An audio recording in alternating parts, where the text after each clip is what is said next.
your extra big-ass fries. You didn't give me no fries. I got an empty box. Would you like another? Extra big-ass fries. I said I didn't get any. Thank you. Your account has been charged. Your balance is 0. Please come back when you can afford to make a purchase. No. I'm sorry you're having Come trouble. on. My kids are starving.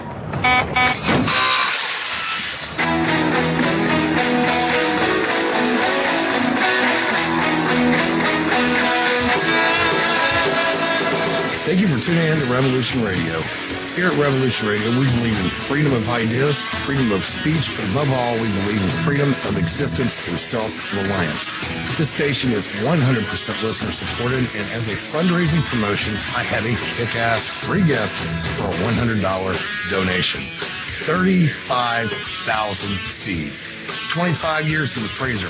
Long-term storable, 54 different varieties. So if food prices go crazy, the shit hits the fan, or if you just want to save tons of money every year by creating your own food like I do, grab our seed pack special. Just look for the banner on the homepage at freedomslips.com. Don't be a statistic. Don't be part of the problem. Be part of the solution.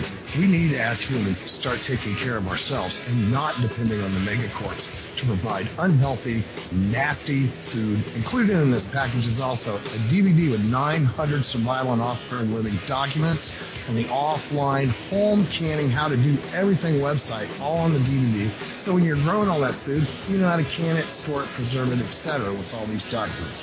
So thank you for tuning in to Revolution Radio at freedomslips.com. I hope that you will pick up this package and start learning to be free. Revolution Radio, freedomslips.com, where information never sleeps and freedom is one seed that needs to be planted.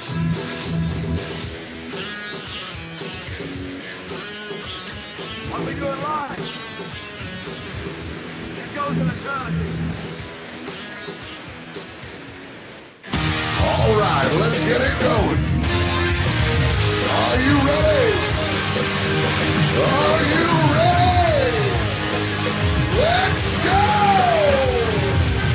Revolution Radio at freedomslips.com. It is 10 p.m. Thursday evening, and we are here live on Studio A. Yeah, you've waited all week for the most cutting-edge topics and guests, and now it is time to deliver. That's right, it's the Stephen D. Kelley Show with your host, Stephen D.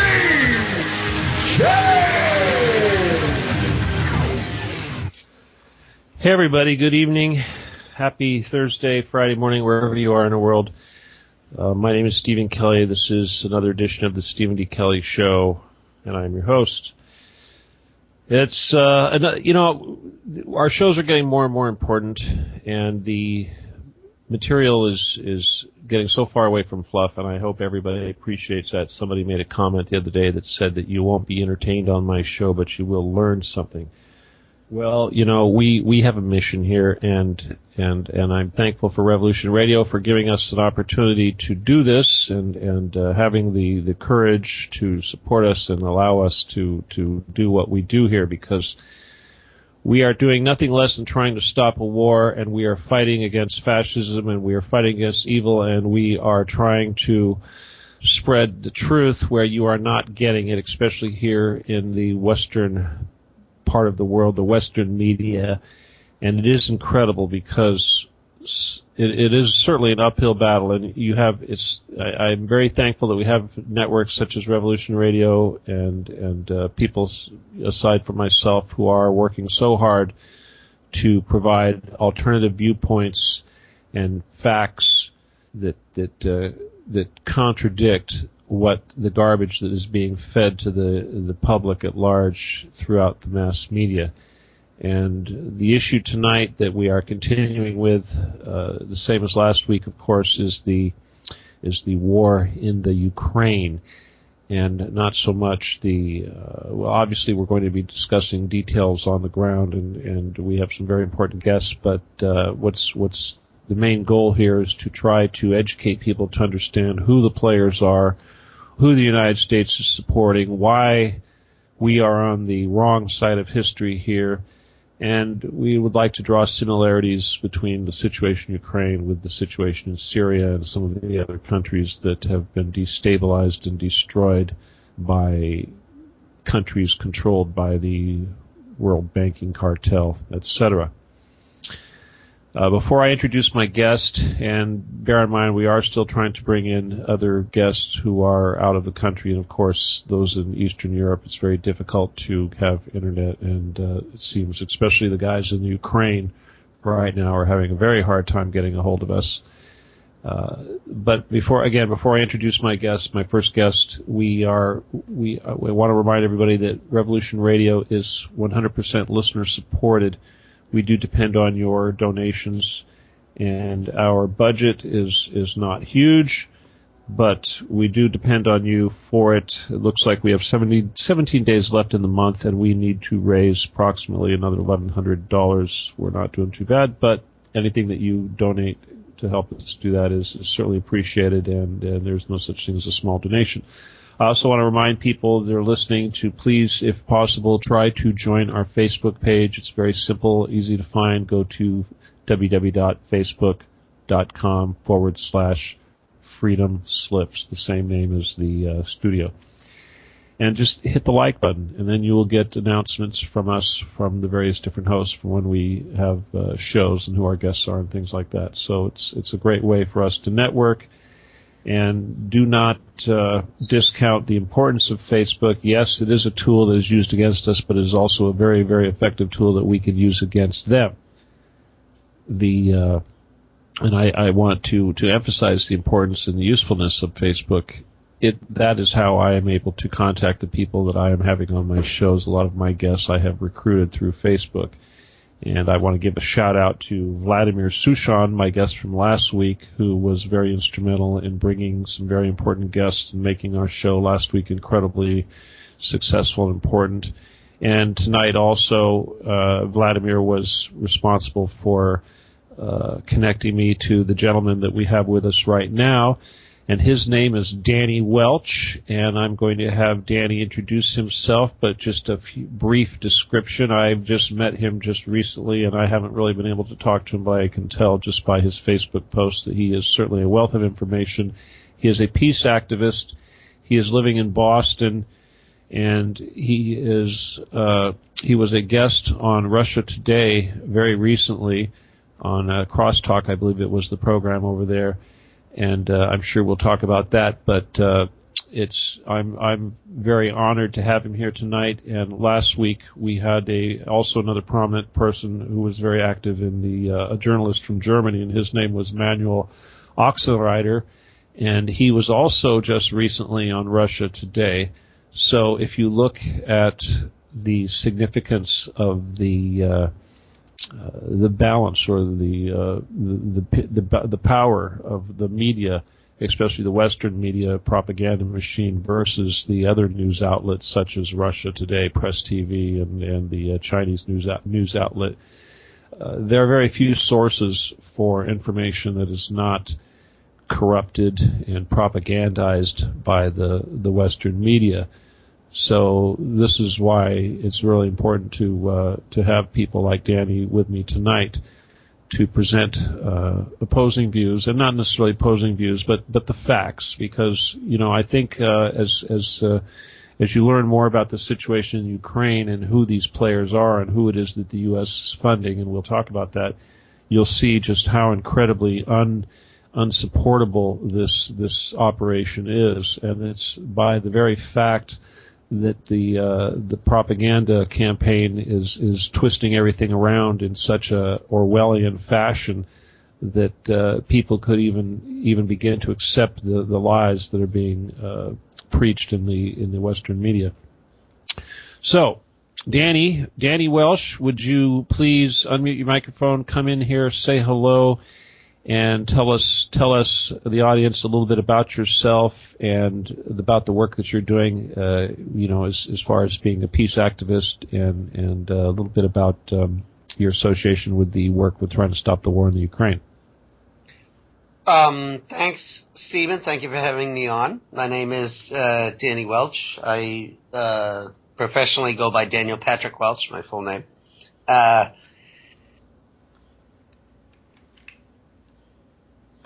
There we go. How's that? Is that good? There you go. You're good. You're good. I know. Yeah. I've been an activist against U.S. foreign policy for as long as I've been conscious, I think, And I've taken various routes to do that, and one of them I discovered was writing articles of political commentary analysis. And because I'm a linguist, I had a kind of penchant for getting people to help me translate them. So we have a website where we have some of my articles translated in up to 30 languages. And, I suppose it's a bit of a fetish, but it's also kind of the Tower of Babel. We're trying to get the word out in every possible language, in every possible medium that not everyone agrees, especially within the echo chamber, within the belly of the beast, that we don't agree. The U.S. government does not represent the people of the U.S. And I don't know if I'm just saving my soul for, from eternal damnation, or saving my life for when Russia and China finally stand up and say the hell with this, or what. But I think it's a duty of right-thinking people in the Western Hemisphere to stand up and say no, So that's basically where I come from. That website is danielpwelch.com. And recently I've been appearing because of my insight into Ukraine. I studied Slavic languages and literatures and Russian history and literature at Harvard University back in the 80s. And so I have some insight to bring and a kind of an Irish tongue to add to it, and I have something to say, and I speak hopefully for a range of people who are fed up with the propaganda machine in the echo chamber. Very good, very good. Sounds like you have a cold drink there, so I'm not the only one with ice cold. Sorry. Yeah, well, your drink is It's a probably late night stronger than interview. mine. Sorry, Stephen. No worries, Danny. This is internet. You can do these things. All right. Well, anyway, obviously this is a very, very important, very heavy subject, and people accuse me of being a little too dry when it gets to these things, but again, we can try to keep it as light as we can. Now, Danny, first of all, you're an American, but you're sticking your neck out there like the rest of us that are trying to, like you said, do the right thing and save our souls per se. I am kind of happy to hear you say that. Obviously, I'm half Irish, half German myself, so I'm assuming from your language and your background that are you a Catholic by any chance? Yes, I was raised Catholic, an Irish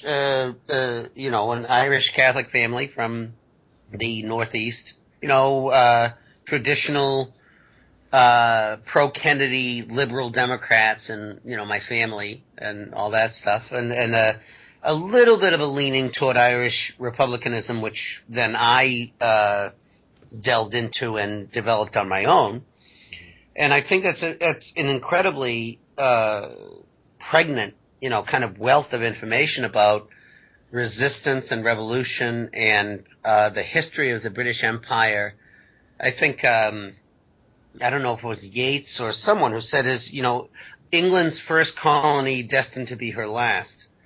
And I think that the idea of resistance, and especially with my Irish background, I feel kind of either a pull or an obligation almost, that it is a duty to resist empire in every way and in every venue that we can. Well, I'll tell you, it sounds like we have a lot in common. It seems like the one thing that the English aristocracy can't stand, if there's one thing they can't stand more than the Irish, it's Irish Germans. So, anyway. Well, that's real. If you go back, it was Germans who helped supply the Irish in the Revolution 1916-1922. That's the right. long-range guns. These are and this is an ongoing meme in Western culture. I think it's really important to point out because there's something Malcolm X said, which is, you don't let them tell us who our enemies are. Right? And if you say, oh, Germans are evil, Germans are Nazis, Germans are blah, blah, blah, blah, blah. Okay, in the Weimar Republic, or, when we're talking about the Irish Revolution, this is before all that. And they were a source of support to the Irish rebellion against the British Empire. In the same way that Nelson Mandela had to say eventually when people were attacking Gaddafi, and he said, wait a minute. This guy funded the African Union. This guy opposed apartheid from day one. People who think that I cannot have a relationship with Gaddafi can go jump in a lake. Mm-hmm. And I think that's an actual quote, It's, you don't let them tell us who our enemies are. So the Germans and the Irish do have a connection there from the struggle against British imperialism. Mm-hmm. Well, the point that I wanted to make, and I think this is kind of important, at least from a Christian standpoint, a lot of the people right now with the pro-Russian types. Obviously, Russia now has become very much a Christian nation, and I think that is a large part of the problem with the satanic Rothschild types that are seeking to destroy it. But it seems like a lot of the people who are associated with the Soviet government and some of the people on the shows who are pro-Russian tend to be a little more connected to the Soviet, the Stalinist type thinking. And as such, even though Putin, of course, is very much a Christian, it seems that they still are clinging to some of the atheist concepts, and they may not be willing to embrace some of the satanic aspects of the entities that they're fighting against, with respect to the central bankers and the Khazarians, the Khazars, etc., and all these types. So for me, this is kind of good because it acts as a counterpoint for the people that would be. In other words, it's like for someone who is a American Christian background to be pro-Russian, anti-fascist. This is I think it's a contrast that's a good contrast. What do you have to say about that?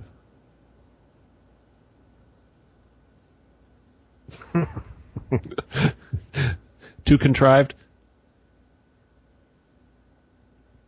What happened, Sean? Do we lose Danny here? Dan, are you muted? No, he's still with us. Oh, okay. Well, Danny, hopefully you're going to get your sound back. I don't know what the heck happened there, but it looks like you're still with us. What do you think, Sean? You think we need to try to reconnect him or something, or you got any suggestions? Yeah, I could try that. Danny, are you there? The mute button might be pressed. Yeah, I'll give him a retry. Okay. Jesus. Oh. There we go. What'd you do, Dan? I didn't do, you know what? I'm a Luddite, and I have no idea what I did, but there was a bar across the bottom panel, and, apparently the mute button was pressed, and I didn't. Oh, yeah, right. Okay. So, anyway. Well, wait, Dave, before you go forward, open up your little chat. There's a little blue chat bubble on the left side of that black bar. Open that up first of all, so that way if something does happen again, you'll see our messages to you when we frantically type to you. There I go. Okay. And watch out for that little white microphone icon. Yeah. Dan, is this your website? Yeah. Yes. Okay. Yes, it is. Okay. All right. Hey, we're getting somewhere. All right. All right, Dan, go ahead. Did you get my question? Yes, I did get your question. I'm a cultural Catholic. I was raised a Catholic, but I'm not a believer. So I share a lot of this, communist or Soviet or the things that you're saying. I don't feel that. I feel that there's a dialectic. I'm a dialectical materialist. I don't feel that Putin, is the savior because he represents the Patriarchate of Moscow, And I actually think it's quite a problem in the uprising in the East, and the recent referenda and the establishment of the Donetsk and Luganskaya Narodnaya Respublika, these sovereign republics, that one of the first things they did was to establish a state religion. I have a problem with that. But guess what, Stephen? It's not my country. It's not my choice. And I think this is something that is inherent in Western ideology and in Western thought, even on an individual level, that sometimes you need to shut up and let the people speak. Mm-hmm. It's not our fight. It's not our country. We have a duty to speak up because our government is already involved. Our government is funding the shadiest and most nefarious forces in the history of the earth. And so we, as U.S. citizens, have a duty to speak up, but we always have to keep in mind that this is about Ukrainians. This is about people who are, all this bullshit that goes on with pro-Russian separatists, Russian terrorists, pro-Russian, blah, blah, blah, blah. And I remember being on Crosstalk the other day and saying, you can't be a pro-Russian if you're Russian. What the hell is that? I mean, half the country is ethnically Russian. They've been Russian since the 1500s. It's not like, so what you wind up saying is they're pro-self. Pro-human, yeah. Pro-self humans. That was the expression I coined. They're pro-self humans. I woke up this morning and I decided to be pro-me. Good for me. Like, this is a really, that's what I find so incredibly engaging about this conflict, is that these people are standing up for themselves. In the post-Soviet period, they've been asleep. It has been, I heard, and I posted it somewhere on my page in an article that I wrote, of an interview by Graham Phillips of a man from Kramatorsk, who was just eloquently stated this thing in like 2.5 minutes. I've never heard anything so succinct and so eloquent. And he just spoke from the heart, and he said, like, this has awakened. I thank the Banderites. I thank the fascists for coming into Kiev and taking power, because they awakened in our soul something that was dormant. After the breakup of the Soviet Union, after 1991, there was a sort of collective depression that descended upon the people. And now we realize we don't want this. And I think, in all of what I gather from your introduction, Stephen, what Revolution Radio represents and what the project represents is people self-sustaining, people standing up for themselves. And what people realize in a revolutionary kind of oppositional mindset, the first thing they encounter is what they don't want. And I think that's a very natural and human instinct. Whoa, wait a minute. What is this? We don't know. You know what we want? You know what we want? We want not this. Because this is bullshit.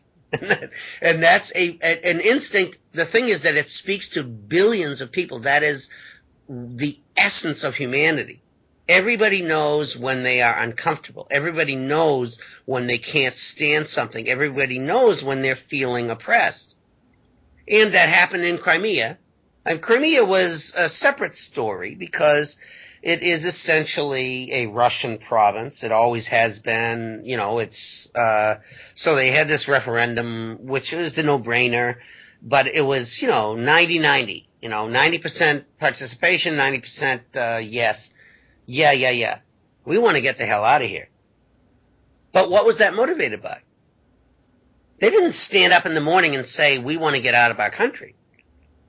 They went to sleep at night being part of Ukraine. This was part of a sovereign state that existed since the post-Soviet period after 1991. But then they saw these people, these fascists, Nazis, real live Nazis, Stephen. These are the Svoboda and the Pravi Sektor. These are actual real life Nazis who are coming to kill them and create chaos in their peaceful life. And so what they first, like I said, let me go back to what I said a minute ago. They reject that. This is what I don't want. And people, I think, respond first to that. They decide what they do want. And I'll try not to. I was going to say something too. But okay, yeah. I don't know. But, it's hard not to be passionate about these things because they're so essential to humanity. I agree. And people decide what they don't want. I don't want this shizzle. How's that? Is that okay? Can I get away with that? Shiznit, yeah. Sure. I don't want this.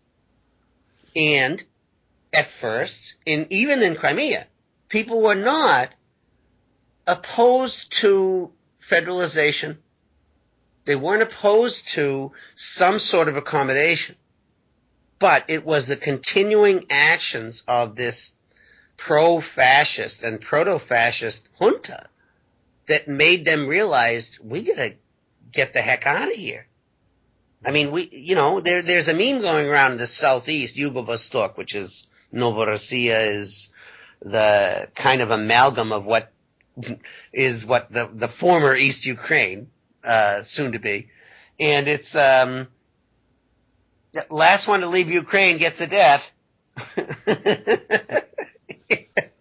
Danny, I want to talk about the Banderites, the fascists, because this is, since the last show when Vladimir Sushon came on and he talked about the theoretical definition of fascism, it was extremely educational for me, and I think a lot of people in this country, the average Americans, the people who are fed by the Western media, have no idea what fascism is. And I think once you wake up and you learn what fascism truly is, then you see it everywhere you look, especially in this country with the problems we're having with the police state and the way things are changing. Yes, exactly. I think one of the problems is that when you see it, it tends to be too late. Everybody knows what fascism is. It's just you don't know it until you see it. And you feel like, who are you to tell me to do that? And there's an impression that, I think there is an individualist kind of thing, which I tend not to subscribe to kind of a bourgeois individualism in terms of, especially global politics. But I think it's essential in these contexts for Americans to understand what fascism is, for Americans to understand what their government is doing throughout the world. How would you feel if? And that goes, if you want to go back to the Christian principle you raised earlier, this is do unto others. It really is. It's like, how would you feel if someone came into your country and told you to do X, Y, Z? And we know from the police state actions in this country and how people are feeling squeezed and lied to, that they essentially, they're not awake, but they do understand. This is wrong. There's something really wrong about this. They feel it deeply, but they gotta wake up. I'm sorry. Okay, Dan, I'll tell you what, and I know you agree with me on this because you've certainly been involved with the Syria issue, but I think one of the most important things we can do right now, as far as educating the public, is to draw the the comparison between the decapitating, heart-eating FSA guerrillas. Right, I saw that. Yeah. Well, the language needs to be said, but basically there is no difference between these murderous thugs that the CIA and the USA are supporting in Syria and these Nazis. And when we say Nazis, we are talking real live remnants of SS units that worked and fought with Hitler, under Hitler, during World War II. And these guys that are leading this junta, and it's amazing that in this country junta is a word that a lot of people aren't even familiar with, but some of these junta leaders have actually been photographed wearing Nazi uniforms during ceremonies where they dug up and reburied their dead heroes from the World War II. And gave Nazi salutes. Absolutely, yeah. This is real life Nazis, yeah. People in the United States need to understand that this country is arming and giving billions of dollars to real live swastika-carrying Nazis left over from World War II, because they tried to find the one group, the most horrible, evil people they could find that hated the Russians, to attack Russians. And clearly, if you look at NATO has one mission on Earth, and that is to destroy Russia.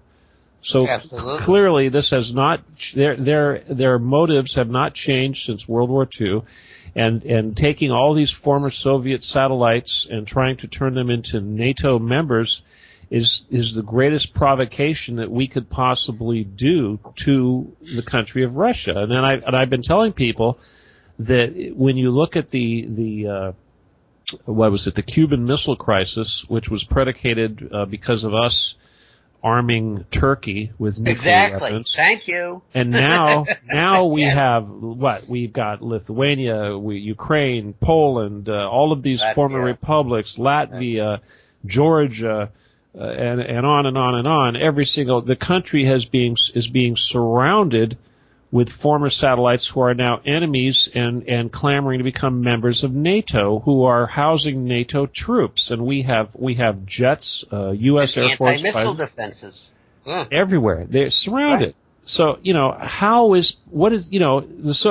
if this was happening to us, here in the U.S., obviously we would freak out. This is no different than if Mexico and Canada started housing so-called Russian troops or Warsaw Pact forces. I wrote at the beginning of this crisis, I was so kind of overwhelmed that I had a sort of a brain freeze, and I wrote the only way I could deal with it was through satire. And I wrote a satirical piece called "The Shoe Is on the Other Foot." And I rewrote what was happening as if Ukraine transposed. Canada, and Canada is Ukraine. And can you imagine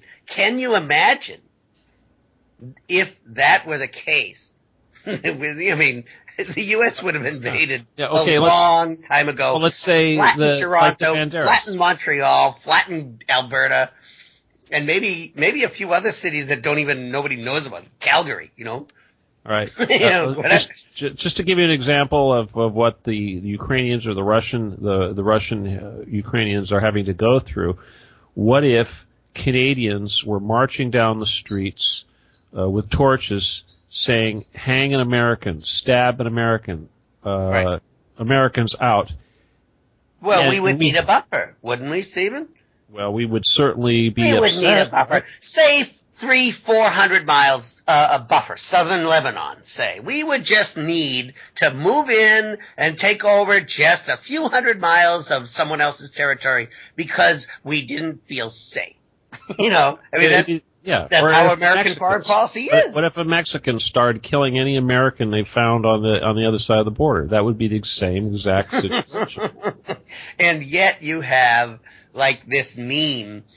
It's the thing is, it's so transparent. It comes out on the same day. You had Stephen Harper, Hillary Clinton, and John Kerry, and someone else mentioning the new Hitler thing, the Sudetenland. This is the same thing as when Hitler invaded, saying he had to protect Germans. Yeah.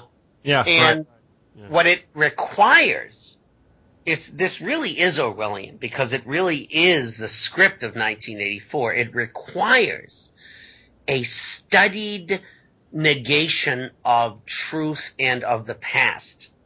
You know, he who what is the meme from 1984? He who controls the present controls the past, and he who controls the past controls the future. This is the thing. If you can control that narrative, you can rewrite history. You can do anything. It's like an Etch-a-Sketch. You know, you can just shake it up and say, you know what? Today we're going to do a new Hitler thing. Here you go. And they have done it so successfully since World War II that what's amazing is, and I don't want to get too big ahead. I don't mean me personally, but us collectively, about Revolution Radio, about RT, about all the alternative narrative. We are presenting a challenge which is unprecedented.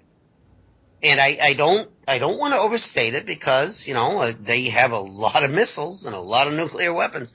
But we are presenting a challenge that they have never faced before, which is something countering their narrative. They have always had 100% control of the narrative, and now they don't, and they're freaking the heck out.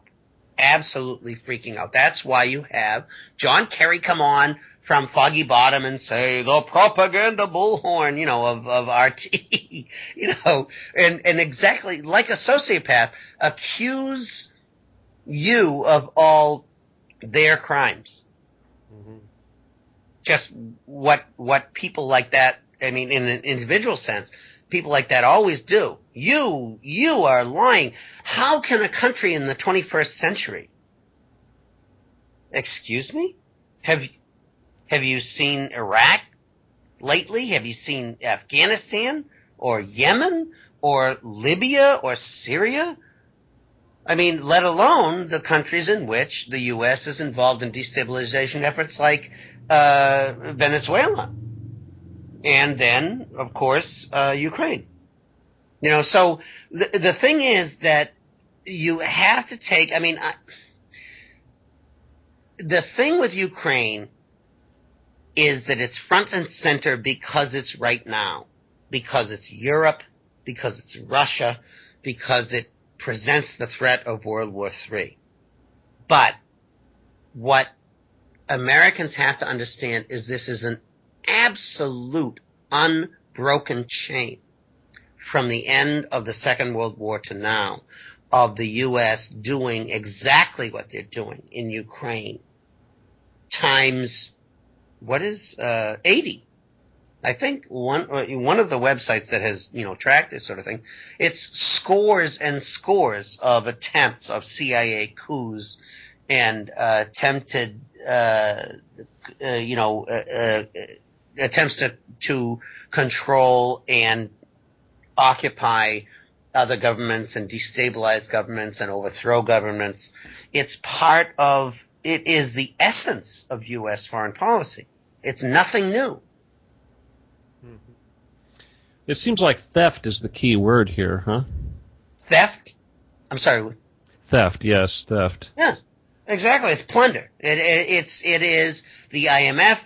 You had, I hate the word neo-colonial because I don't think colonialism ever ended, but in, Chinua Achebe, who was a Nigerian writer, famously said, the Europeans came and, they asked us to close our eyes. When they came, they had the Bible and we had the land. They asked us to close our eyes and pray. And we did. And when we opened them, we had the Bible and they had the land. It's a very poignant example of what in colonial times was called the Bible and the sword. The Bible is this kind of heroic Western savior mentality. and then the sword is the military that backs it up. This hasn't changed. The IMF is the Bible, and NATO is the sword. This is exactly what is happening, exactly what happened in Africa in 1600 is happening in Eastern Europe in 2014. It's the same thing. You have, now you have new iterations of the Bible. HRW, Amnesty International, the Office of Transition Assistance, the National Endowment for Democracy, all of the NGOs, all of these little kind of tentacles of the octopus to get in and start strangling the body politic that exists, to kind of soften it up for the sword. Mm-hmm. And the sword is NATO. It sounds kind of simplistic, but I don't know what to say. To me, it seems like a shadow of itself. Nothing ever changes. It's the same script over and over and over. You'd think they'd change a page or two. But Danny, you'd think that people would start seeing this, and I think one of the biggest ones. I mean, obviously the Ukraine is our focus tonight, but the situation in Nigeria with the Boko Haram and the kidnapped little girls. People are thinking that this is a Muslim thing. This is those darn Muslims. They're slavers, and yet nobody wants to. What I see, CIA. Right. What I see from this is, what I see through social media, which I think is hilarious and poignant and on point at the same time, is all of these overwritten memes. The thing with Michelle Obama, where the thing say about bring our girls, hashtag bring our girls back. And now they're replaced with hashtag, my husband has drawn more girls than Boko Haram ever could, right. And hashtag, when are we going to worry about girls in our country? Hashtag, and they go on and on and on because it's so cynical.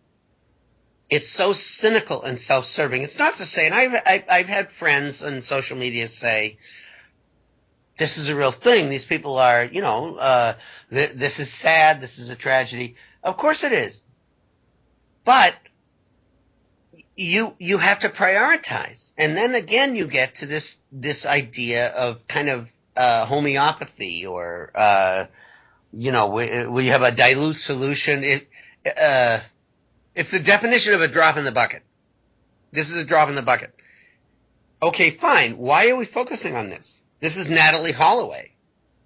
This is, the pretty white girl who gets abducted and everyone focuses on the 15 years and nobody gives a damn about 15,000 black kids who get abducted.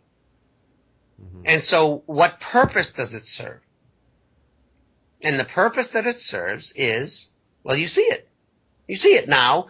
U.S. military drones are now active in Nigerian airspace. Bam. There you go. That's a jackpot. Thank you, Boko Haram. Which may or may not have been a CIA creation and, opens the door to the vampire. And then now the vampire is let in and there's no stopping it. Hey, we didn't get to Ukraine. When are we going to talk about Ukraine someday? Well, I'd like to hear more about your interview with Russia Today, and clearly, I think if we walk away with anything tonight, I think the main thing that we need to leave with the listeners is the understanding that the United States is actively giving billions of dollars to real live Nazis. Yeah, but the other thing is, and I think I want to ask you first because this is kind of an important issue, is the white is black and black and white thing, the Orwellian aspects of this whole thing. The junta leaders, for the most part, that are being supported and put into power by these real live descendants of Hitler, per se, they all tend to be Jewish oligarchs. What's your opinion of that? I don't know. I try to steer clear. I have a class analysis. I think that this is an artifact of wealth and that's, say, Turchinov or the Kolomoisky in particular. I don't. Well, I talk think to us about Kolomoisky, because I think not too many people really know who he is. So could you talk to us? Describe him for us. Kolomoisky, I think Kolomoisky happens to be Jewish, and he also is a billionaire, and he is also funding a private army in Yugoslavia, in the southeast of Ukraine.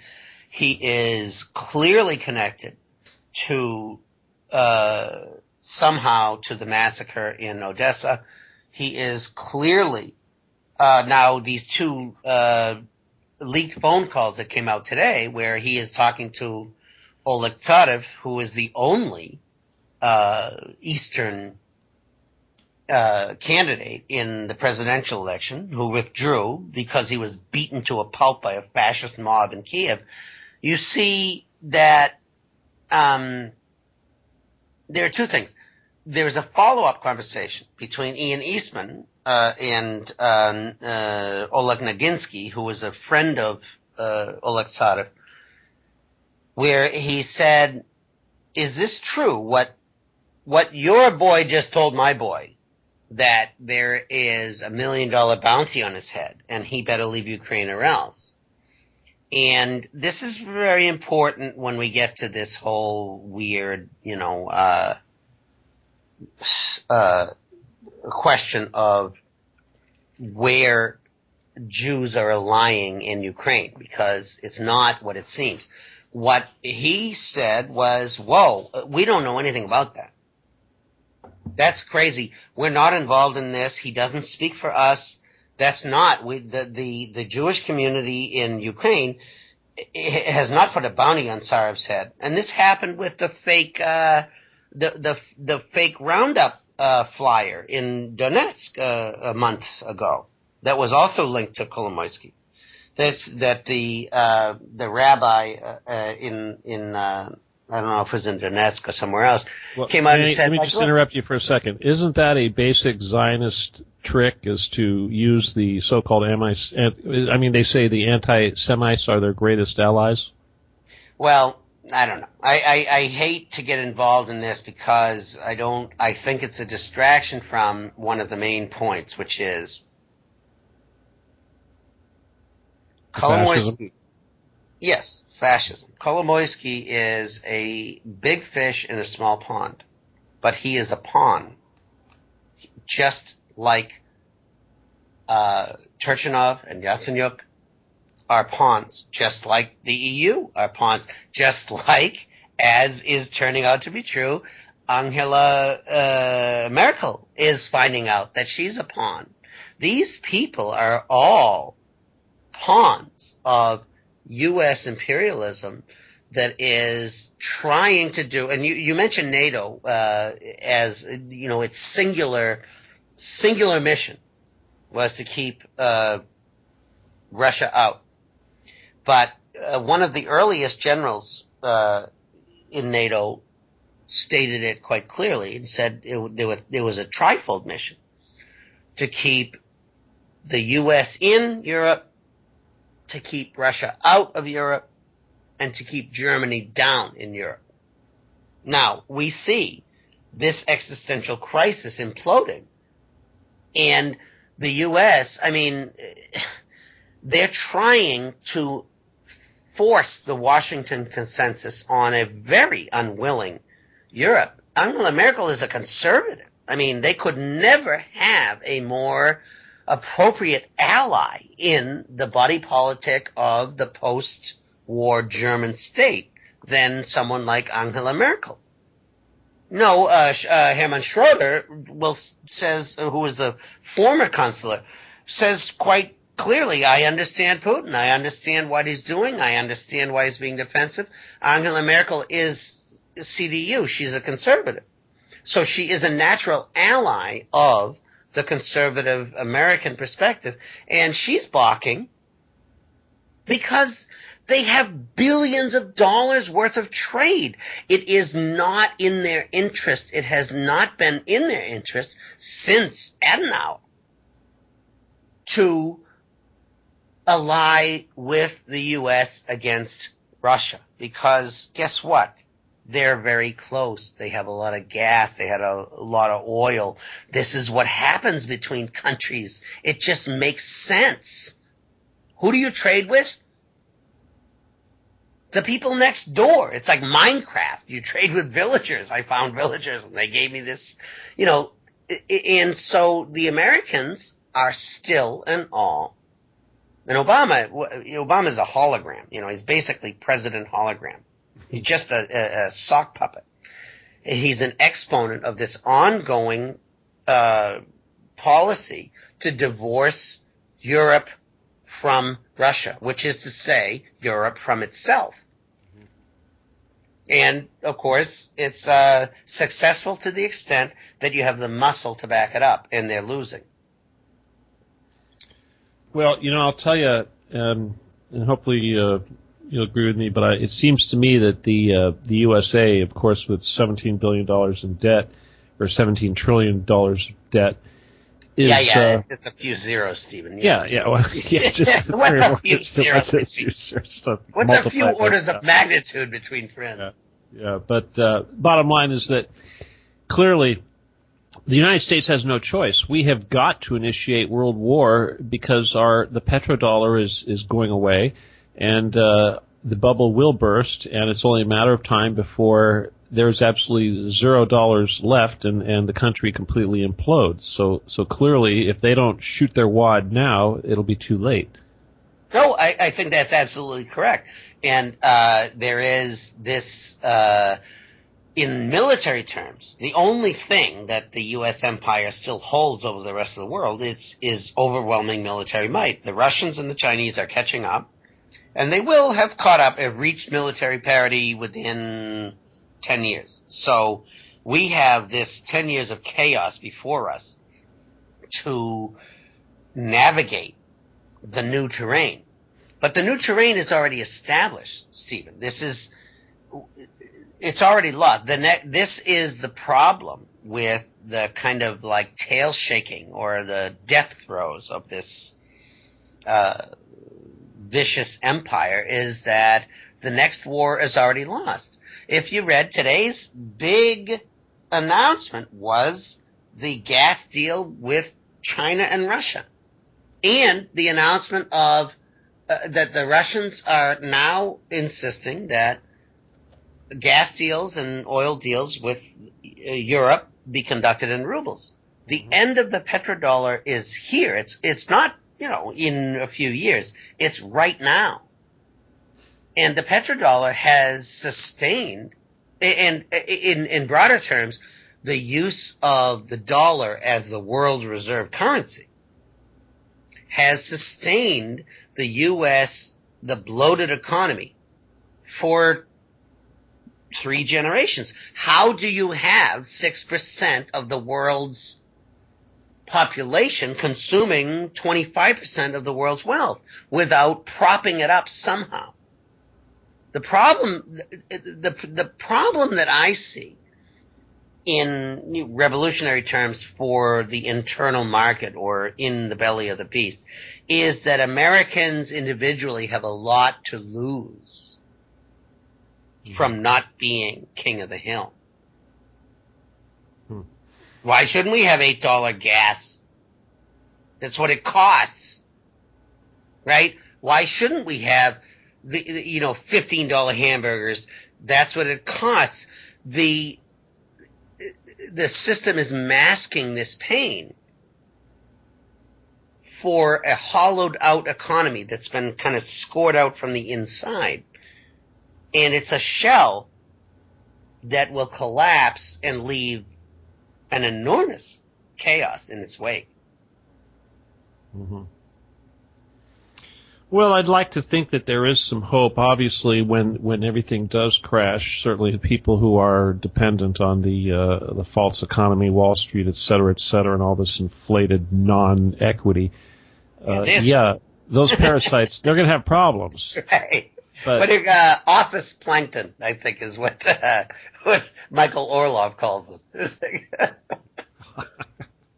But But when the day comes that the U.S., and the rest of the world tosses out their central bankers, pulls an Iceland, and essentially forgives everybody their debts and starts issuing their own money, everything will turn around almost immediately. Iceland is like, it's only been, 2 years now since they tossed out the bankers and told the IMF to take a hike, and now their economy is booming. Right. I think that's essentially correct. I think that this is the background hum against which all this is being played out. To get back to the details, the current situation, I think you're right, and I agree in longer terms, but it's kind of a forest and tree thing. We have to differentiate between what we sense to be the inevitable outcome with what's happening on the ground right now. And, I take great comfort in predicting that the long-term future. But the short-term is pretty ugly. It's what's happening in Ukraine is very scary and unbelievably dangerous on the part of the Western powers and the U.S. and CIA specifically. Well, Danny, I'll share something with you that I've brought up, several times before, and that is that these so-called leaders that seem hell-bent on provoking a World War III, a nuclear war with Russia, the only reason they're doing that is because they've got those bunkers, and we are going on a break. So please go ahead and mute your microphone. We'll be back in about 4 or 5 minutes, so don't go away. Everybody stick around.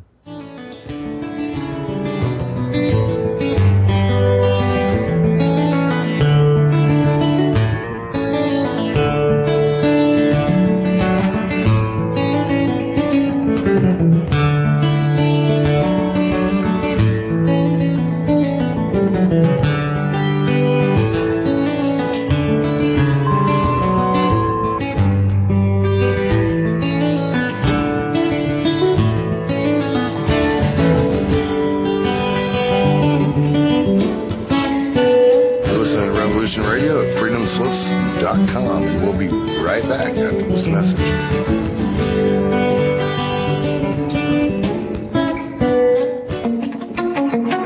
The finder of lost children and missing persons. Monique Lassan. Surveilling civil and criminal investigations. I investigate. I am the chosen one. Do not underestimate the power of good, and do not dismiss the strength of the child.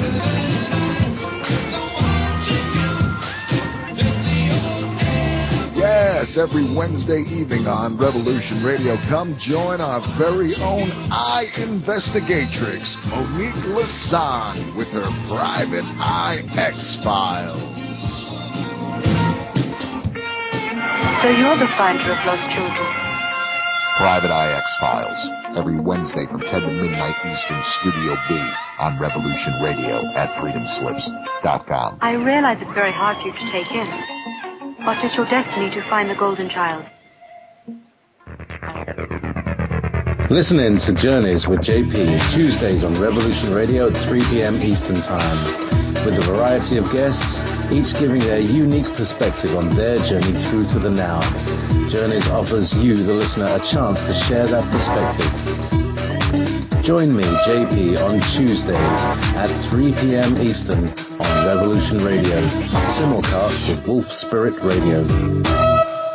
Every Tuesday evening on Revolution Radio at freedomslips.com, we present our goddess spiritual warrior, Kathy Bilski. I command.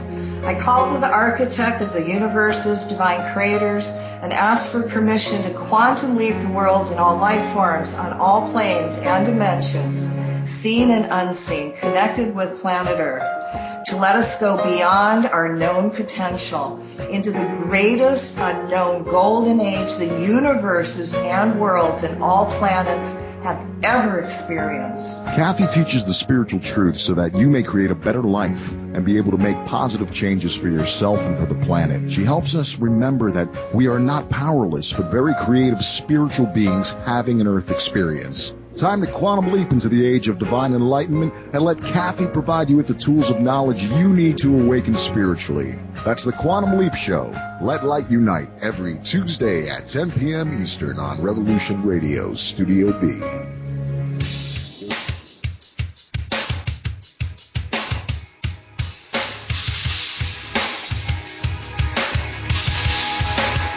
Enter into a world unseen on Raven Star's Witching Hour. You will encounter eclectic topics from the realm of spirit brought into our matrix of truth. With your host, the Solaris Blue Raven, Solaris will bring you an array of unique guests covering topics from ghostly spirits to amazing anomalies, covert technology, UFOs, and shadowy global events. And that's right here at Revolution Radio, freedomslips.com, Saturdays, midnight till 2 a.m. Eastern Time. Revolution Radio, where information never sleeps. Let the magic rise.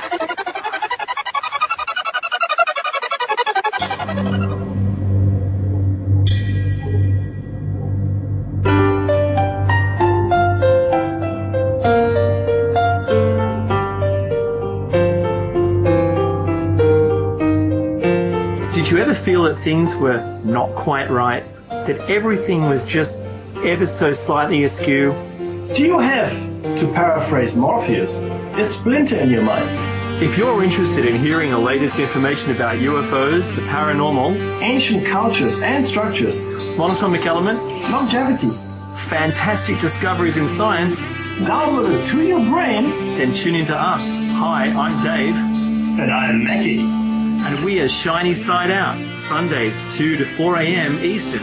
See you then. Revolution Radio, freedomslips.com. You don't need to expect us. We're already here.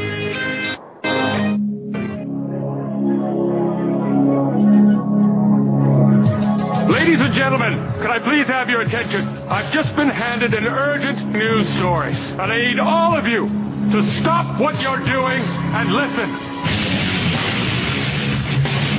Hey folks, Captain Nighthawk here. Do you have a favorite host? Well, imagine if you will having all the broadcast shows from 2013 to listen to anytime you want. Awesome deal, huh? Anyway, so stop by freedomslips.com and order the entire 2013 library of your favorite host for just $30. Not only do you help with the station funding to keep us on the air, you also help the host because they get half of the net on every order. Also, we have Revolution Radio's all-time favorite shows all on one disc. The details are really broad, so you'll have to visit the website and go look at the details yourself. It's, again, www.freedomslips.com/season2013.htm. And get your favorites. First come, first serve, 7 to 21 days for delivery.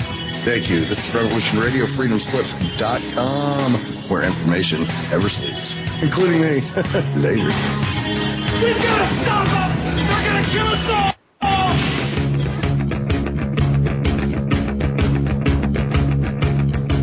Revolution Radio.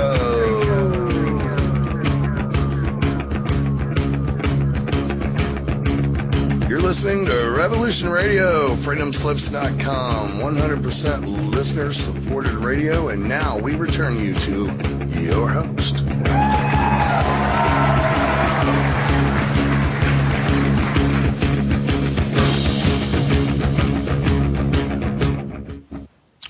Hello, everybody. Welcome back to the second half of the Stephen D. Kelley Show. I'm your host, Stephen D. Kelley. Tonight is our second installment of our Rise of Fascism in the Ukraine. We're trying to stop a war here, and we're trying to educate people about the true nature of the fascist junta that the United States is supporting, and the poor people in the south and the east of the Ukraine that are bearing the brunt of their fascist activities.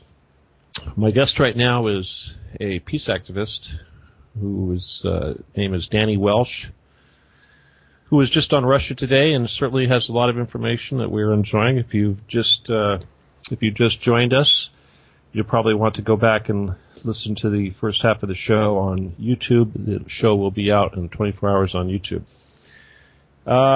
I want to remind everybody that we are listener-supported radio. Revolution Radio does depend on your donations. We do not take any money from any corporations or any of the typical sources of funding that the Western media is so happy to exploit. And because of that, you will hear information here and you will hear facts and truth that you will not hear anyplace else. So what we do here, the work that we do here is very important. And if we can reach 1 million people and those people can go out and talk to their friends, we can start a chain reaction, ripples in a pond, and hopefully we can help change the world and avoid the war that seems so close to coming to us. Okay, with that said, I want to welcome back Danny. Danny, you still there? Unmute your microphone. You probably ran off to go get a drink or something. Hopefully, anyway. Come on, Danny, come back with us. All right. Well, I told him it was a 5-minute break. He's probably doing something. But anyway, hopefully he'll be rejoining us here shortly. I also have been trying to bring in another guy, but he's in Lithuania, and he's having a little trouble connecting with us. Hopefully he will come in very soon. Sounds like Danny. Here we go. All right. All right, Danny. I can't figure out this. Oh, that silly microphone. Yeah. Be careful. Under FCC rules, so I can't. Yes. We are beholden to the FCC, so no foul language. Danny, as I mentioned, I am going to be sort of taking over the show immediately after this, which is ground control of Major Tom. Tom is actually out of town, and his producer Keith Roberts has asked me to come in. And his show generally goes for an additional 2 hours. He does a roundtable after that. So I am probably going to be on the radio for about 6 hours continuously. Danny, obviously, I don't expect you to do that because you're in Boston, and I believe you've got a day job. You got to get up early and go to work in the morning. But we're certainly happy to have you here, and hopefully you'll stick around. Stay as long as I can. Stay as long as you can. As long as I was awake. It's a noble thing that we do here, and hopefully by that time some of the guys in Europe will be just waking up. It's Friday morning over there. Right. So they'll be dragging their butts out of bed, and hopefully we'll be getting them on the air here too. So very important we do that. It is important because in Ukraine especially, this is an interesting day. You have the self-proclaimed republics of Donetsk and Lugansk, Donetskaya Narodная Respublika and Luganskaya Народная Respublika. And what they did overnight, or yesterday, the time change makes me freak out because social media makes it everyone accessible all the time, but everyone is on different time zones, so it's hard to connect. So today, they have made this ultimatum. They said, you know what? This is our country now. You got to get out. To the Ukrainian army, it's an incredibly self-assured thing to do. And I was on a social media site and I said, "Wow, do they have the strength to do this? And people's general reaction was, yeah, the Ukrainian army is completely demoralized, and there also is this is an inherent principle of resistance and people power, is that when your back is to the wall, and you can. It's not that you want to dictate the terms from a position of power. It's that you have no choice. And it's like, look, we had a vote, son, and you gotta go. 'Cause we're our country now. And now this is happening right now. And I just heard from contacts in Slavansk that there's a shooting on the outskirts of Slavansk. And we don't know. We don't know what's going to happen in the morning. That's what makes this such an amazing story, is that it's constantly unfolding. Mm-hmm. Very much so. Yeah, the New York Times published an article where they were trying to say that this election was farcical and that people... Did they retract it yet? Yeah, I don't think so, but they... Yeah, and it's like, darn those pro-Russians. Everybody's pro-Russian. The pro-self-humans. Pro-self-human. But again, and this is why I want to keep harping on this issue. We have real live Nazis running down the street, brown shirts, Sieg Heil, the whole 9 yards, chanting, kill all the Russians. And clearly, and these are very, very bad people. And then another thing I want to emphasize also, we have reports now today, we have something like, well, I'm not sure if it's 200 or 400 U.S. mercenaries on the ground. They've probably been there since day one. The reports are leaking out through German media and through finally breaking through the wall, Bild am Sonntag. Yes, that it's finally cracking that wall. And of course it comes through Germany, which is like, wait a minute, what are we involved in here? Yes, all of this accusation that the Russians are behind this and the Russians are doing this and the Russians, I've been called a Russian agent for stuff that I've written, stuff that I've published. Everybody I know, everybody I respect, everybody I deal with in this crisis has been labeled as a Russian agent. It's the oldest trick in the book. It's like 1953, and the fact is the only provable, actual, real-life facts of the matter are that the U.S. is up to its up to its neck in blood. There are foreign mercenaries, there are consultants, there are advisors. There is everything that the U.S. and the CIA always brings to bear on these. We need to talk about these foreign mercenaries, okay? We've got the Takfiri rebels that are fresh from Syria, the same bloodthirsty, beheading, decapitating, heart-eating, head-cutting, neck slicing, body burning. What conscious Brits call the Nutters Brigade.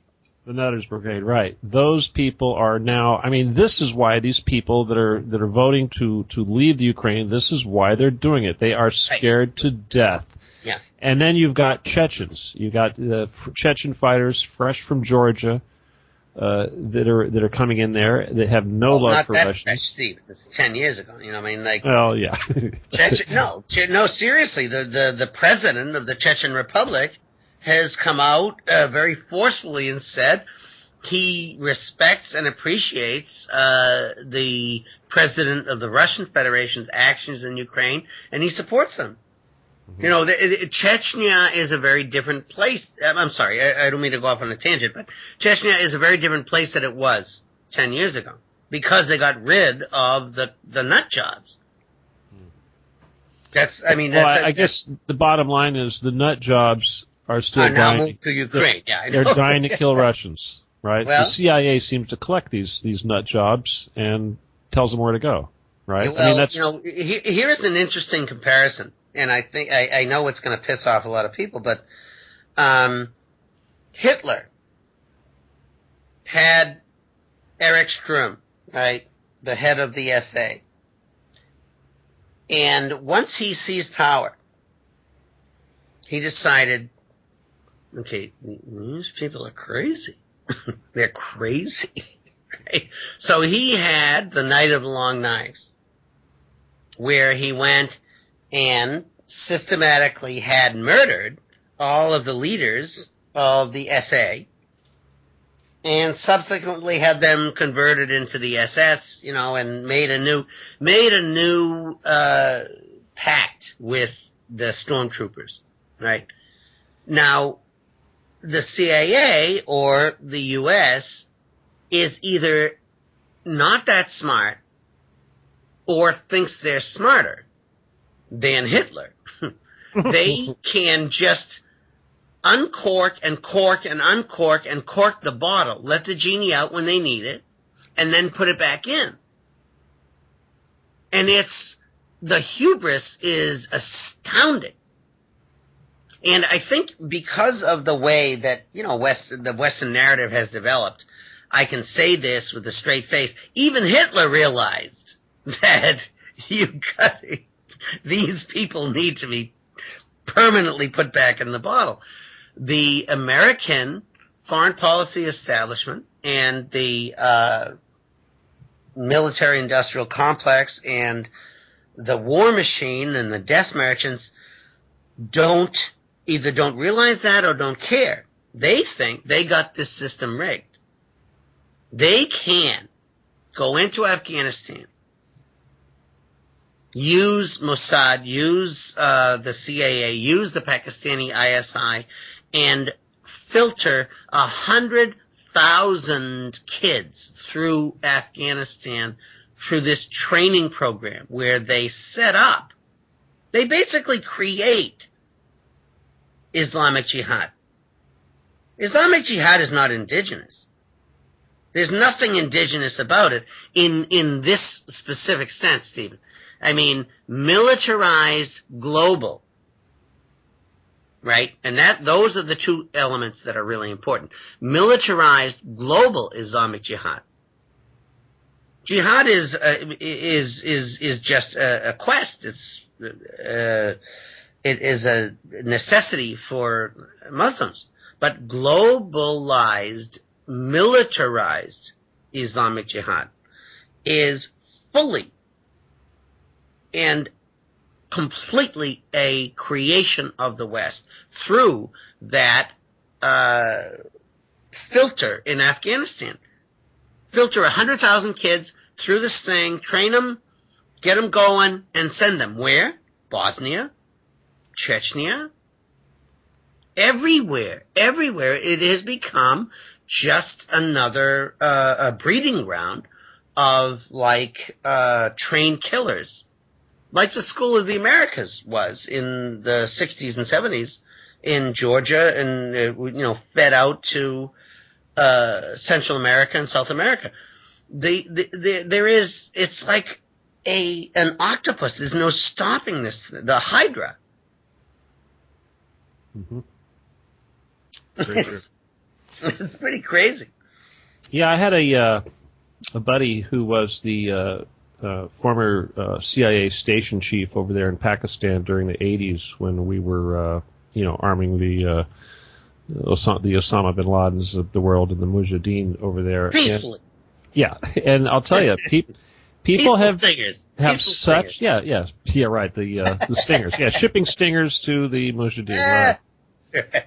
And it's just mind-boggling with the short memories people have. I mean, I remember I had an old issue of Soldier Fortune magazine, and it had a picture of a blown-up Soviet tank on the cover and a Mujahideen fighter, Taliban or whatever you want to call them, standing on top of this tank. And I think, what a little piece of history, people.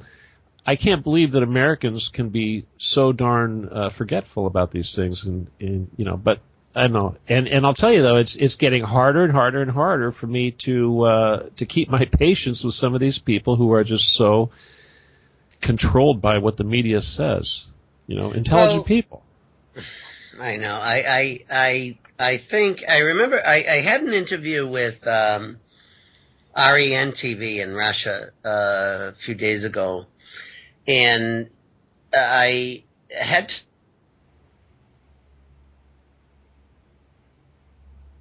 Uh-oh. Hit that button again? All right. I think he hit his mute button again. Hopefully he's watching the thing there. Sean, tell him give him a little. Uh-oh. Yeah, it looks like we lost. I'm going to try him back right now. Okay. All right. Hey, you guys, I should do this real quick, but I have not given out the call-in number. If you'd like to join us, okay, looks like Danny. Oh, here we go. Okay, hang on just a second, Danny. While you're gone, I want to take advantage of this opportunity. During the second hour of the show, we generally open up the phone line, so if it's okay with you, I want to go ahead and give out that number in case anybody wants to call in and ask a question or make a statement. And the call-in number is area code 347-688-2902, and you can also join us via Skype with the word Freedom Scream. Okay, so if you want to join us, again, that's 347-688-2902. Okay, thanks. Danny, please continue. I don't. I don't remember exactly what it was I was continuing. We were talking about Mujahideen and all this, short memories of people. No, right. Frustration. It's a Rolodex. It's a Rolodex of. I think Al Qaeda just means the database, the book, right. And it is the kind of Rolodex of. Psychos that we can call and bring to bear on whatever conflict we deem necessary to apply them to. And this is clearly, like you said, there's no distinction between the heart eaters in Syria and the fascists in Ukraine. This is a global wave of reaction to the demise of this system. There's something really serious happening. There's something really, really, really deep happening. And the reaction is like a cornered dog. Mm-hmm. Lash out at everyone, bite everyone, attack everyone. But the bottom line is, there is a new world order. There is something else happening. There is, if you can't, this is an incredibly important statistic, kind of a metric that no one pays attention to. The Americans have bases in 153 countries, right? Mm-hmm. So you have this thing with Crimea, and you have unbelievable arm twisting, like, bribing, threatening. And they couldn't even get 100 votes in the General Assembly. Israel didn't vote with them for the denunciation of this horrific crime of annexing people who wanted to be annexed, right? And this is, I know, they won the day and they had, of course the Security Council is full of lackeys and sycophants, so that doesn't really matter. But they had this thing that they couldn't control. They tried to spin it. They tried to cover it. They tried to put the best face on lipstick on a pig, But the bottom line is, they're losing their grip. If the U.S. can't tell Israel how to vote, really, I think the helicopters are about to land. I mean, come on.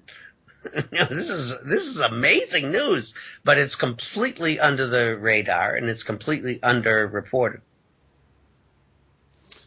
That is kind of an interesting aspect. I'm a little bit confused, but maybe you could help me with that. Are you saying that Israel is not falling in behind the United States in denouncing this separatist movement, or are you saying that they are not now? I mean, I'm going back a month or so. This is the vote in Crimea, okay. And Israel abstained. They didn't abstain; they just didn't show up. All right, and that's a huge. There was a kind of a mini subtext of people being on strike in the civil service, and but the bottom line is the U.S. gets what it wants in the UN. That's the whole point. That's why it was established. Well, it seems like maybe Israel perhaps. Well, Danny, do you think Israel is maybe a little sensitive over the situation in Palestine with their occupation, that it would seem a little bit, callous for them to condemn another nation for doing kind of what they're doing? Well, there's that. There's also, they have enormous relationships with Russia for gas, for, there is, the world is not unipolar. The world is connected. Now, we all know that. We are on an individual level. We all know that because you and I can press a button and talk to someone in East Ukraine and say, hey, what do you think about this? And then we can talk to someone in China and say, what do you think about this? And of course, this is the system, that's only very superficial. The deep structural connections of how the world interacts is much more, controlled than that there is a web of interactions and interests that bind people and cultures and countries to one another. And for the U.S. to come in and say, you have to separate from this, you have to do this with us, you have to do this with them, you have to be, is completely artificial and unorganic. And it overturns the apple cart, so to speak. And so, of course why I say even Israel is because Israel is basically a land-based aircraft carrier for the United States, and so even the people who would automatically go along with a knee-jerk response to just snap to and do what Washington says. Same thing I said earlier about Angela Merkel. Even these people are balking. And that these, you still have the most massive military in the world. You still have a very, very dangerous situation. But you have even their tricks are not working. It's amazing. I gotta say I love it, but All right, well, there's one point, though, I want to bring up regarding Israel, and not just Israel, the United States also, but clearly, by choking off all the pipelines from Russia through the Ukraine into the rest of Europe and Eastern Europe, trying to stifle their ability to sell their petroleum products to the rest of Europe, and now we have all these pipelines being built from Iraq into Tel Aviv, and Tel Aviv is being set up as a export point for petroleum into Europe. So clearly there seems to be a one market trying to stifle another market so that they can increase their market share. And then we also, of course, have all of the fracking that's going on in the U.S. and, of course, the tar sands in Canada and what have you. And the desire of the United States and these Western powers to start becoming mass exporters of petroleum products into Europe. So clearly there's a lot of money involved, billion. And then again, there's in Tel Aviv, that stuff is small potatoes. The big deal, Stephen, the big deal is the Eurasia pivot. This is China, India. Russia, really? Russia doesn't need Europe at all. Europe needs Russia. They need that gas. If they don't get it, what is Obama, what are these idiots saying that they can frack the crap out of everyone from New York to El Paso and send LNG tankers to Ukraine? It's crazy. It's like mathematically insane. That's exactly what they think. Well, but I don't know that they think it. I think it's just a meme. I think it's just something that they kind of come up with because State Department flacks are paid to come up with crap. I don't know. I don't know if they really think it, but again, when you deal with sociopaths, you have to deal with truth. And the bottom line is, I can't swear, right? Okay. The bottom line is that's crap. It's not going to happen. It can't happen because that's not reality. The real reality is that if you press Russia into itself, it will start trading gas and oil to China and India, which is an insatiable market. And which this is BRICS. This is BRICS, right? Exactly. This is, and I have to say, because I think that You mentioned racism earlier in the kind of conduct of the west of Ukraine toward eastern Ukraine. And I think this is a kind of underplayed thing because they were all white. You know, I'm white. I'm Irish. But we were, called the niggers of Europe for hundreds of years. We were not considered white by the American census until 1870. That's right. We were slaves at one time. That's right. It's not. It is not about skin color. It's about supremacy. And when Europeans say to Slavs, "You're different. You're other. You're bad," that's classic supremacy. That is classic racism. Mm-hmm. And what I see is the Slavic nation writ large, which is, Novorossiya, Russia, Belarus, standing up against the Western triumvirate of, London, Brussels, and Washington, and saying, you can't do this. And in doing so, they are not only BRICS, they are the global South. They are, the mass wave of Asians and South Americans and Africans and the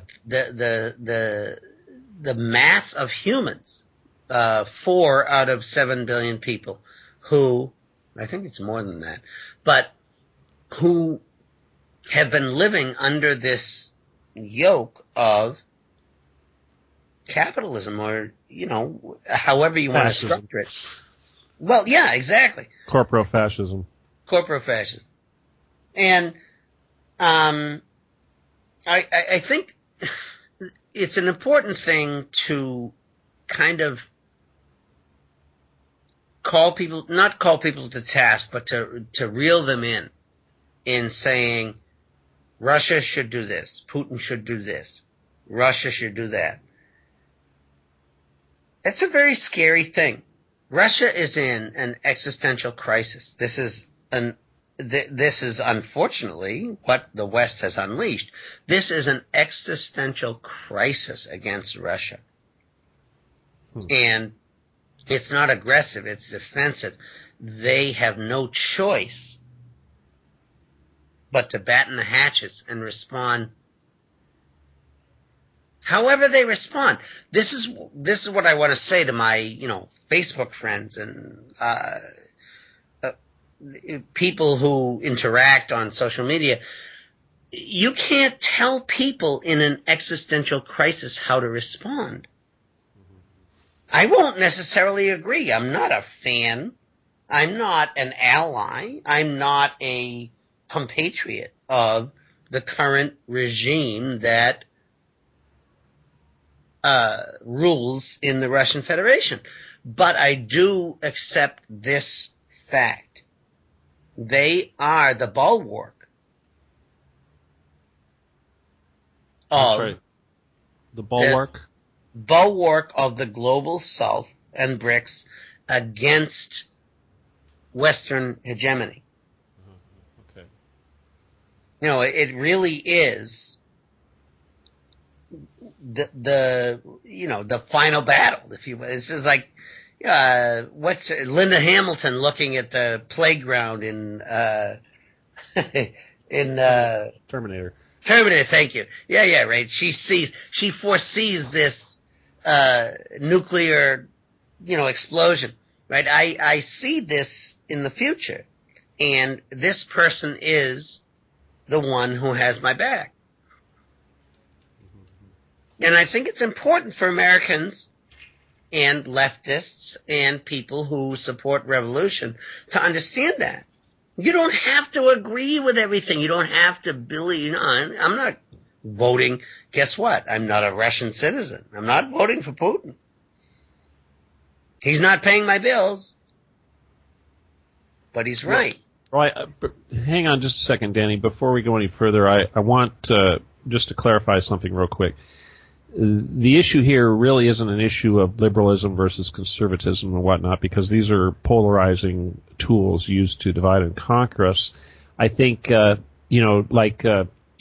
of the guy that was here the other night, Manuel, said so well last week. He said it's very simple to determine who's the good guys and who's the bad guys here. The good guys are the ones that are trying to avoid war, and the bad guys are the ones that are doing everything they can to try to start war. So if you look at the Ukraine, and we try to think of what is the best case scenario, the best case scenario is that we don't have thermonuclear war between Russia, the United States, and everybody else. So what would that involve? Can Russia possibly sit this out and allow their Russian nationals or Russian-speaking people that are living in Ukraine to be victimized by these Nazi fascists? How much restraint can Putin possibly put up with, and how much longer can we possibly expect the Russian people not to finally snap and say this has got to stop, and we're going to go in there and defend our countrymen? So, we're provoking. I think it's an inverse, it's a direct proportion. It's the old. It is absolutely in direct proportion. The extent to which they can refrain depends on the provocation and the extent of the provocation.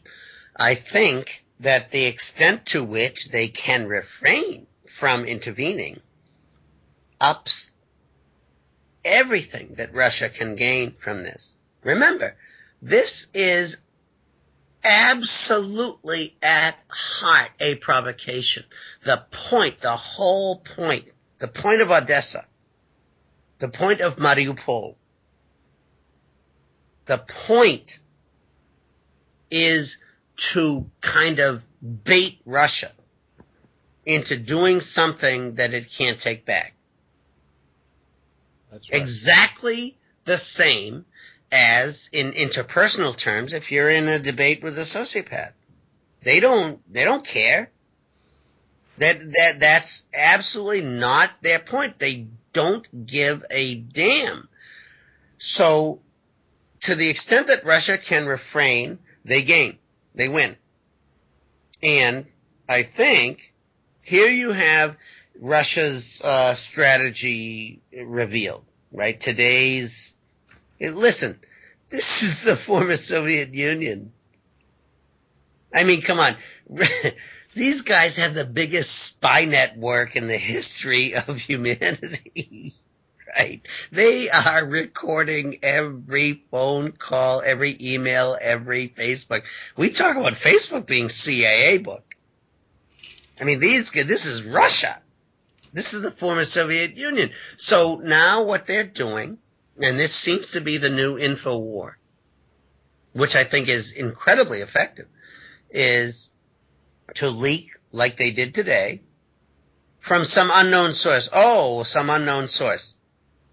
Can I bet $10 that it's, Russian security? A conversation between Kolomoisky and Oleg Tsarev. A conversation between Oleg Tsarev and Naginsky. All these things are what they are doing semi-covertly to poison the narrative. And the narrative is what makes it work. The narrative, the control over this narrative. You and I know this because we are involved in alternative media. But the rest of the world doesn't necessarily know this. The narrative is crucial. Control over the narrative is what makes it work. And they are carefully, designedly, poignantly poisoning the controlling narrative to give it something else. And they're fighting an uphill fight because every Western resource, every Western media outlet, everyone just echoes the same crap. It's what we call the convergence, right? That everyone, You think you're hearing this from 3 different sources, but it's actually the same source. And it's actually owned by 5 people. The whole goddamn thing is owned by 5 people. All right, you're still okay, but there's only one word we're really worried about here on the station, but at the same time, yeah. Okay. Sorry. I just God? out of curiosity, Danny. Can I say God? Is God okay? Yes, I'm curious though. Now, Russia Today, obviously you have to control your language on Russia Today too, right? They must be. Well, it's funny. It's not about the language. I suppose. I don't know. It's interesting. I think on radio it's a little harder because I feel a little freer. But on Russia Today or on Crosstalk specifically, it's wanting to control my response to the other guests. What the host of Crosstalk told me, they thought we'd have a much livelier debate if we had, someone from the echo chamber. They had this guy named, what's his name? Mark Lieberman? I don't know. Anyway, some guy. And he just screamed and shouted like the whole time, disrupted the entire thing. And what the host said, he said, look, TV's expensive. It's ridiculous to waste time on this. People can have opposing narratives. They can interpret them because people have agency. They are, in fact, like the people of East Ukraine, pro-self humans. They can listen to narrative A and narrative B, and they can say, wait a minute, this is BS, and this is not BS. And I think that, especially the left in American politics, doesn't demand that of people the way they would, say, of their own children, the way they would of their neighbors, the way they expect of their friends. They have this kind of patronizing thing. Look, we are all facing an existential crisis. We all have to choose. I don't want to risk your FCC thing, but I wrote a song once where I said, you never get nothing but splinters in your ass from sitting on the fence. And sitting on the fence is not a comfortable place to be. Mm-hmm. Well, we certainly don't do that here at Revolution Radio. I'm sure you do. No, well, you're on one of the more less fluffy shows. We have a few shows on here that are kind of fluffy, but for the most part, we get into some pretty hardcore stuff. But I don't know, Sean, what do you think? We're kind of leading the way here, right? We had we worked really hard to keep Obama out of Syria, and I think we were very successful in those efforts, and we're trying to do the same thing here. So we take our work here very, very seriously. Right, I agree with that. We're pushing some hardline agendas here, trying to get the word out on some pretty difficult topics and trying to keep it current. Yeah, so we're very thankful to have you here, Danny, and unfortunately we couldn't get the other guys in here tonight, but big surprise that we can't get any internet connection out of Eastern Europe right now, huh? Yeah, right now. Well, can I say something about Syria? I don't want to I don't want to disrespect, but I have one thing to say about the American left or the anti-war movement and all this stuff. You know what stopped Obama? Putin's missiles. Period. This is what stops fascists and imperialists. A credible military deterrent. And that's the only thing. And when Putin shot down 2 Israeli missiles, or whatever the hell it was, in the Mediterranean, right? They said, oh, they mean business. Yes, we're not going to have another Libya. Libya was the last stand. China and Russia sat back and said, what did China have, like 30,000 workers in the oil industry in Libya? And they sacrificed it. They said, well, you know what, it's not time. This isn't the right time. But I think that the lesson they learned from Libya was never again. No, we can't trust these people. They're not dealing with a full deck, and we will arrange separately and collectively to stop them at their next venture. That next venture was Syria. Mm-hmm. And Empire was pissed. Well, Danny, Danny, Ukraine is the response to Syria.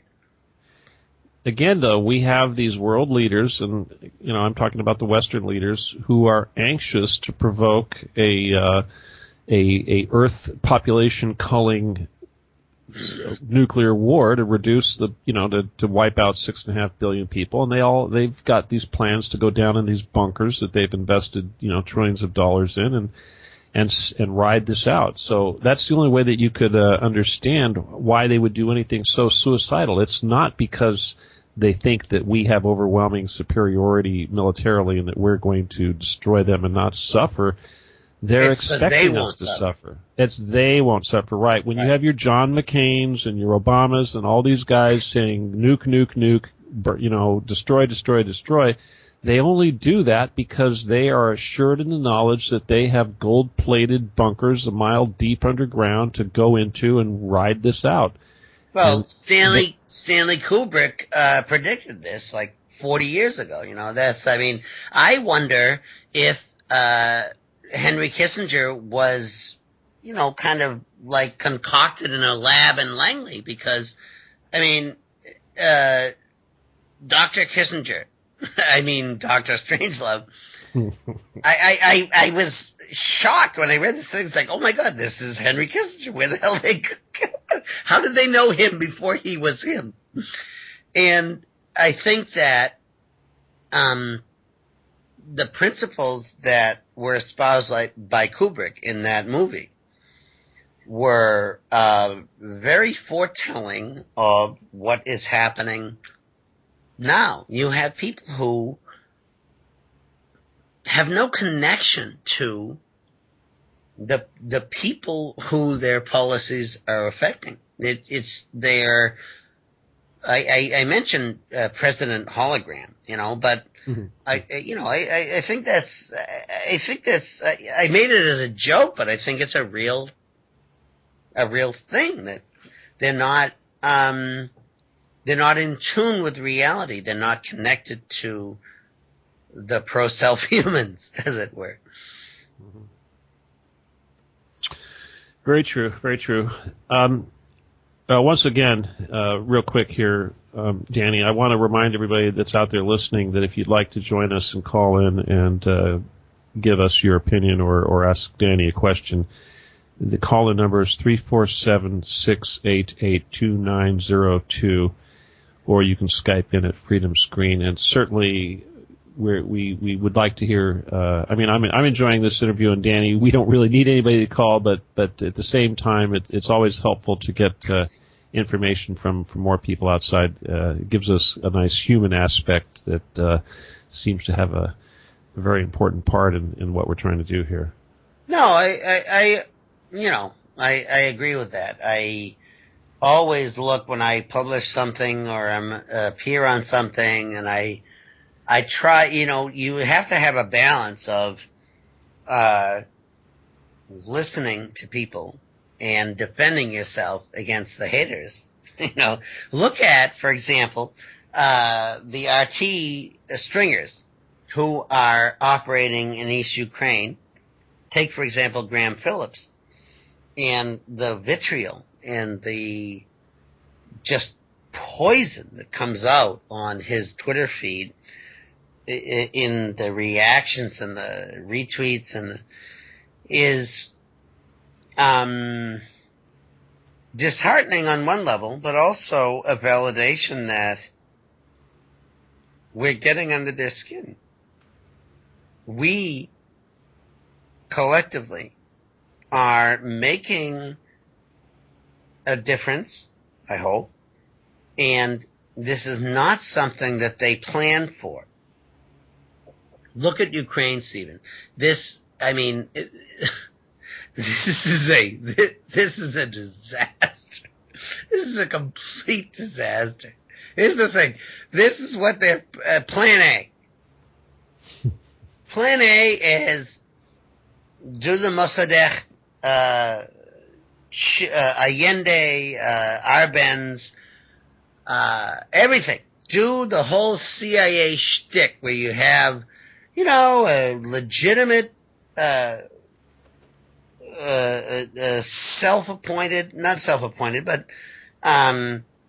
reasonable resistance against the status quo, be it oligarchy, be it, in this case it was oligarchy and corruption, right? Then infect it with your criminals and start shooting people and organize to take over the government, and then blah, blah, blah, blah. The point was always to boot Russia out of Sevastopol, to boot the Black Sea Fleet out of Crimea. Oops, fail. Hey, Danny, hang on. I'm sorry to interrupt you, but I just noticed we went through the time so fast. We're down, it looks like, 4 minutes left here, Sean? We've been joined by one of our other producers, Jer Bear, who I know wants to say something, but before we run out of time, I want to remind everybody, and Danny, please, if you accept that contact from Keith Roberts, we're going to continue for another 2 hours or however long you would like to stick with us, but this show will continue on Ground Control with Major Tom. So Danny, thank you for that. And again, but if we do hear music before we get to you, Jer Bear, I just want to thank everybody. Thank you, Danny, and thank everybody that's listening, and thank everybody in chat. Thank you. And please stick with us now, Jer Bear. Real quick, what would you like to say? I'd like to say, Danny, I like your facts. I like what you have to say because I felt the same. I've seen the same things happen as you with Iraq. These lower guys trying to come together, Gaddafi, to get his diner out there and tell the rest of the Middle East. They would not listen. They had to kill him. So my question is, what was your thoughts on, or do you think China's thoughts were when our rogue, when we bombed that aquifer, that $83 million aquifer in Libya? They destroyed it. What was your concept on that? Do you have any idea? For me? Yes, sir. Yeah. No, I think that was a horrific war crime. I think that when we talk about Libya, there is a Benghazi scandal. Yes, there is. It's not the one that the Tea Party or the Democrats are talking about. The Benghazi scandal is the fact that Obama went in and destroyed a country, an entire country that was at the top of the, what's the index of human life assessment for Africa? This is like the highest life expectancy, the highest, and the thing that you mentioned is exactly that man-made river. This was a society based on caring for each other and caring for humans, and the U.S. went in and destroyed that. It's unconscionable. It's absolutely unforgivable, and it has become completely swept under the rug in the narrative of Western. I feel the same way, sir. Thank you. Yes. Hey guys, real quick, I want to. We've been joined by another caller, area code 772. I know we don't have any time, so if we can't get to you, we're down to 2 minutes. So if you could say something really quick, but be advised that you can stick around, and I'll bring you into the next show. Okay. Go ahead, 772. Caller 772, please tell us who you are and where you're from. All right. Well, hopefully they'll unmute their microphone. Maybe they're in East Ukraine. Who knows? So, Steve, you gonna pick up the server? Actually, Keith AZ is going to pick it up. Now, Danny, did you connect to Keith? Because we're going to have a different producer for the next 2 hours. Okay, I did, but I don't. I'm sorry, I'm such a Luddite, but Oh, here we go. Keith Roberts, Keith AZ. Yeah, click on him and accept that. Hey, I host the show following. Wait a minute. There you go. Here we go. Contact request accepted. Is that? Am I? Excellent. You're all good. You're all good. Excellent. Good show too. I'd like to. Stephen, you were doing great. But I'd like to bring a little more into it when you guys continue, and so I'll stick around, and it'll be just a few minutes. Thank you, guys. All right. Well, you're certainly welcome to join us in the next 2 hours. And 772 area code, you are certainly welcome also to call in again, because we're going to change. We're going to drop the server, and then we're going to pick it right back up with a different producer.